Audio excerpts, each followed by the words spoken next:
Hey guys, back again with another video, and I just kind of got the idea that I'd make a video on like how to make your bike lighter, I guess. Um, I don't know. I just kind of like thought about it today since I needed the video to upload. But anyways, yeah, let's get started. My bike's all taken apart right now because wait until tomorrow to buy some new Colt forks. So yeah. Yes, let's get started. So, the first thing that I'd honestly suggest that I can think of is, like light tires, like foldable or, ones that aren't like super fat, like these are, that you could just pretty much throw on there, and they're pretty light, because a big, part of it is your tires. Not only that, but your wheel sets too. So if you can find light wheel sets and light tires, then there you go. You got, two of those things pretty light already, and that shaves off like a couple of pounds.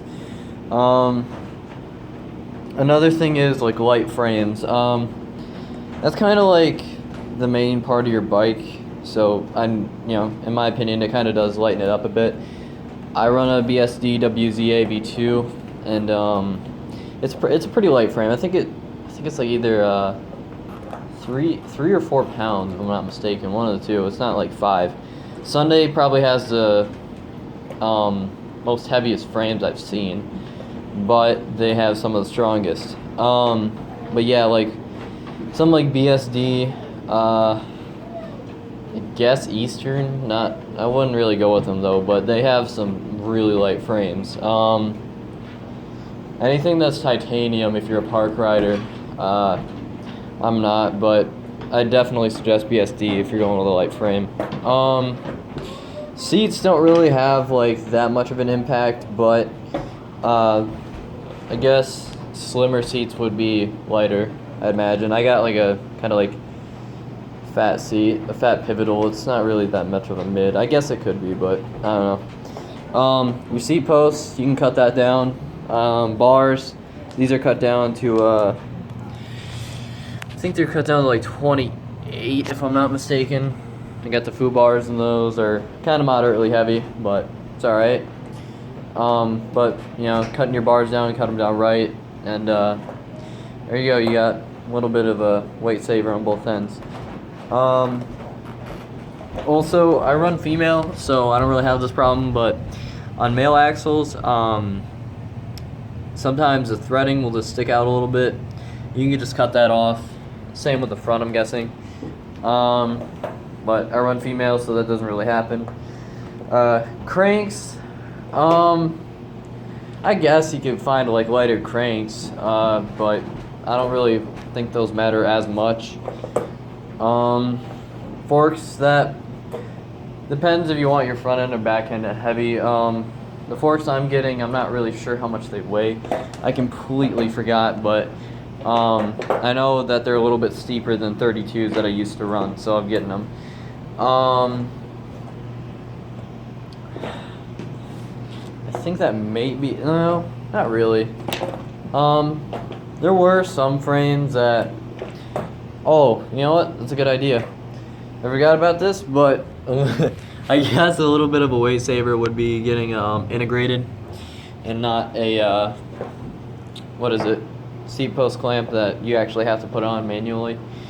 I guess that kind of saves weight. Also, with that being said, you could not run a seat post clamp at all if you have like one of those kind of frames and just get a wedge. Plastic parts, I wouldn't really like, I don't know, I wouldn't ride them, but it does save a lot of weight. Like if you get a plastic pivotal, or like, I don't know, like plastic parts in general, like pedals, seat, things like that, that's a good amount of weight saving. I've seen people drill holes in their bike. There's some guy who lives north of me, and he has like a total, but he has holes drilled in the front, like 1, 2, 3 right there. He has them drilled across the crossbar, in his plastic seat, and I think he has like a huge chunk of them took out of his forks too, but I'm not completely sure. but I know his bike is super light because of that reason. And again, I think I've said this in previous videos, but it doesn't really matter how much like your bike weighs. You can still kind of do everything you could on it if it wasn't light, but I guess it kind of helps in some aspects. And that being said, I think that's about it. Just, I guess the less metal the better, but with less metal, it also comes with parts breaking. So I guess always remember that. So yeah, I just kind of thought I'd, share a video on how to do that.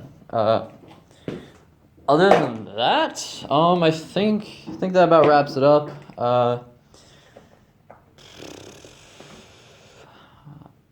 And I guess an update on the forks I'm getting. Not really getting the Shadow ones anymore since I want them. And next week it's going to be kind of nice on the weekend, so I should be getting those by Thursday, and I'll do an unboxing once I get them, because I'm ordering them tomorrow, which is, I think, Sunday. Yeah, it's going to be Sunday tomorrow. But I'm still going to order them. They should be shipping out Monday, so it should be like Friday or Saturday maybe when I get them. Not completely sure yet, but when I do get them, I'll make an unboxing. They're I'm not sure how good they're gonna look, but they're red Colt Sect. I don't know. They're weird. Colt Sect V2 forks. I don't mind Colt, so I'm gonna go with those rather than pay like $20 for shipping on Shadow forks. It's not worth it for me, and they're gonna be coming there like February, 22nd through March, so no, I'm good. I'd rather just pay for more used forks at a less cheaper price for an earlier shipping time and free shipping. But anyways, so that kind of wraps it up.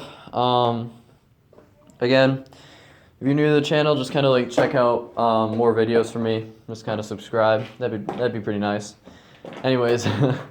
Just like, comment, subscribe. I'll see you guys later.